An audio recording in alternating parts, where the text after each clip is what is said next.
നമസ്കാരം, മലയാളി വാർത്തയിലേക്ക് സ്വാഗതം.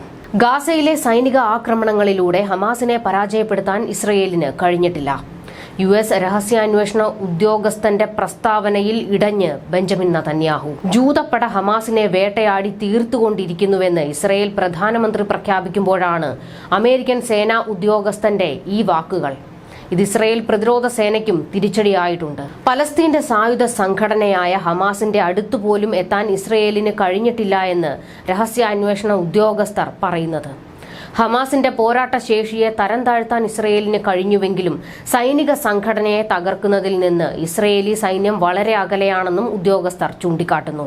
ഗറില്ല സേന എന്നറിയപ്പെടുന്ന ഹമാസിന്റെ സൈനിക നടപടിക്രമങ്ങളുടെ സ്വഭാവത്തിന്റെ അടിസ്ഥാനത്തിൽ സംഘടനയെ പരാജയപ്പെടുത്തുക എന്നത് ഇസ്രയേലിന് സാധ്യമായ കാര്യമല്ല എന്നും അമേരിക്കൻ രഹസ്യാന്വേഷണ സംഘം വ്യക്തമാക്കിയതായി ന്യൂയോർക്ക് ടൈംസ് റിപ്പോർട്ട് ചെയ്തു. ഹമാസിന്റെ പോരാട്ട വീര്യം ദുർബലപ്പെടുത്തുക എന്നത് മാത്രമായിരിക്കും ഇസ്രയേലി സൈന്യത്തിന്റെ യഥാർത്ഥമായ ലക്ഷ്യമെന്നും ഉദ്യോഗസ്ഥർ സൂചിപ്പിച്ചതായാണ് റിപ്പോർട്ടുകൾ. അതേസമയം ഇസ്രയേലും ഹമാസും താൽക്കാലികമായി വെടിനിർത്തൽ പ്രഖ്യാപിക്കാനും ഇസ്രയേലി ബന്ദികളെയും പലസ്തീൻ തടവുകാരെയും കൈമാറ്റം ചെയ്യാനും ഇരുകൂട്ടരും സമ്മതിക്കണമെന്നും അമേരിക്ക ആവശ്യപ്പെടുന്നുണ്ട്.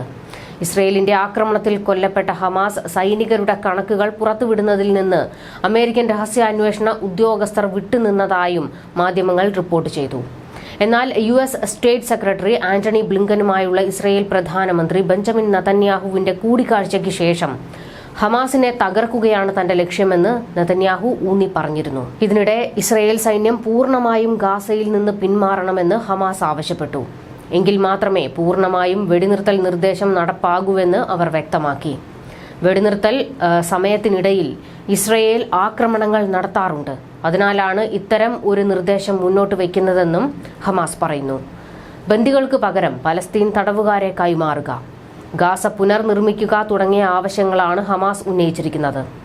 45 ദിവസം വീതമുള്ള 3 ഘട്ടങ്ങളായി ഇസ്രയേൽ സൈന്യത്തെ പൂർണ്ണമായി പിൻവലിക്കണമെന്നും ഹമാസ് ആവശ്യപ്പെട്ടു. ഇസ്രയേലിന്റെയും US-ന്റെയും പിന്തുണയോടെ ഖത്തറിന്റെയും ഈജിപ്തിന്റെയും മധ്യസ്ഥതയിലാണ് വെടിനിർത്തൽ നിർദ്ദേശം മുന്നോട്ട് വെച്ചിരിക്കുന്നത്. ഹമാസിന്റെ ഉപാധികൾ പ്രകാരം ആദ്യ 45 ദിവസത്തിനുള്ളിൽ ബന്ദികളാക്കിയിട്ടുള്ള എല്ലാ ഇസ്രയേലി വനിതകളെയും 19 വയസ്സിൽ താഴെയുള്ള പുരുഷന്മാരെയും മുതിർന്നവരെയും രോഗികളെയും വിട്ടയക്കും. പകരമായി ഇസ്രയേലി ജയിലിലുള്ള പലസ്തീൻ വനിതാ തടവുകാരെയും കുട്ടികളെയും വിട്ടയക്കണം. ഗാസയിലെ ജനവാസ മേഖലകളിൽ നിന്ന് ഇസ്രയേൽ സൈന്യം പിന്മാറണം. ആശുപത്രികളുടെ പുനർനിർമ്മാണം തുടങ്ങണം. 2ാം ഘട്ടത്തിൽ പുരുഷ ഇസ്രയേലി ബന്ദികളെ വിട്ടയക്കും. പകരമായി പലസ്തീൻ തടവുകാരെ മോചിപ്പിക്കുകയും ഗാസയിൽ നിന്ന് ഇസ്രയേൽ സൈന്യം പൂർണ്ണമായി പിന്മാറുകയും വേണമെന്നാണ് ഹമാസ് ആവശ്യപ്പെട്ടിരിക്കുന്നത്. എന്നാൽ ഇക്കാര്യത്തിൽ ഇസ്രയേൽ ഇതുവരെ നിലപാട് വ്യക്തമാക്കിയിട്ടില്ല. ഇസ്രയേൽ സൈന്യത്തിന്റെ നിയന്ത്രണത്തിലാണ് നിലവിൽ ഗാസയുള്ളത്. ഹമാസിന്റെ ഈ ആവശ്യത്തോട് നെതന്യാഹു സമ്മതം മൂളാൻ ഒരു സാധ്യതയുമില്ല.